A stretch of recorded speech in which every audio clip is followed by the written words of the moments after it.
अस्सलाम वालेकुम, नमस्कार। मैं इश्तियाक जागीरदार। काफ़ी हॉकर्स का मसला है।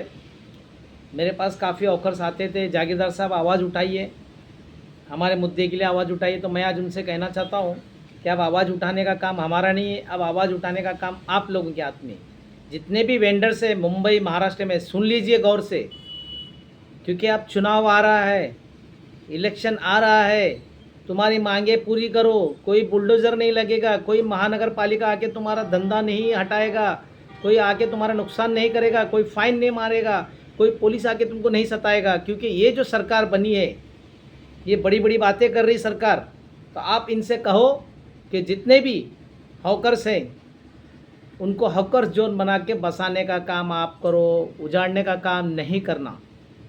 अगर कोई भी सरकार तुम्हारी काम करती है, चाहे वो महाविकास आघाड़ी हो, चाहे वो एनडीए हो, महाराष्ट्र की जो भी सरकार हॉकर्स के लिए काम करती है, हॉकर्स को, वेंडर्स को बसाने का काम करती है, उनको हॉकर जोन बनाकर ईमानदारी से बसाने का काम करती है। कुछ लोग देखा मैंने, दलाल है, बस अपना काम हो गया छोड़ देते, दूसरे का रहेगा तो उसके नुकसान, उसकी बुराई, उसकी ये पेपर नहीं, वो सिर्फ 10 साल से था, हम 40 साल, वो सब बातें छोड़ो, आपस की लड़ाई छोड़ो। आप एक कमेटी बनाओ और पूरी कमेटी महाराष्ट्र की जो भी महाविकास आघाड़ी हो या एनडीए हो, जो भी सरकार, मैं किसी का सपोर्ट नहीं कर रहा हूँ, कोई पार्टी का सपोर्ट नहीं कर रहा हूँ, मैं हॉकर्स की सपोर्ट की बात कर रहा हूँ, वेंडर्स की बात कर रहा हूँ। क्योंकि उन्होंने मुझे कहा कि आपके एनजीओ से आवाज़ उठाओ, तो मैं एनजीओ से इतना ही कहूँगा उनसे, मैं तो आवाज़ उठाते रहता हूँ।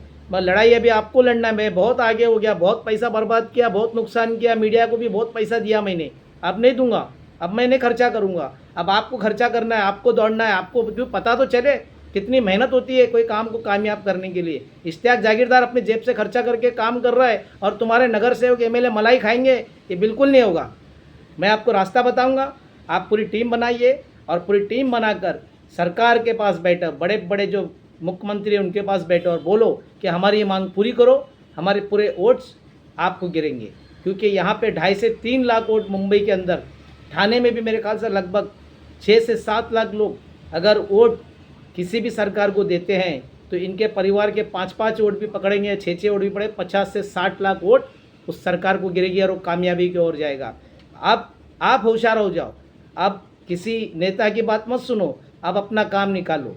तो इश्तियाक जागीरदार मैं इतना ही कहूँगा आप लोगों से कि मैं आपके पीछे खड़ा हूँ, आप आगे रहो, अब मैं आगे नहीं खड़े रहूँगा। तो आप लोग कदम बढ़ाओ, मैं पूरा आपके साथ में खड़ा हूँ, हर नेता के पास लेके जाने के लिए मैं तैयार हूँ। मगर पहले आप शुरुआत करो, आप मिलो, उनसे बात करो। जो सरकार आपका काम करने का वादा करती है, सिर्फ वादा ज़बानी नहीं, ओरल नहीं, लिखाई पढ़ाई से, और उसी सरकार को आप मदद करो और अपना कीमती वोट देकर उस सरकार की मदद करने का काम करो। बस ज़्यादा मैं कुछ कहूँगा नहीं, वक्त बहुत कम है, समय को देखते हुए काम करो। आप मतदाता जागरूक हो। अब हॉकर्स, वेंडर्स, मुंबई के जो बेचारे 50-60 साल से धंधा लगा रहे हैं, उनको उजाड़ा जाने का काम कर रहा है, ये रोकने का काम अभी आपके पास ताकत है, आपका कीमती वोट।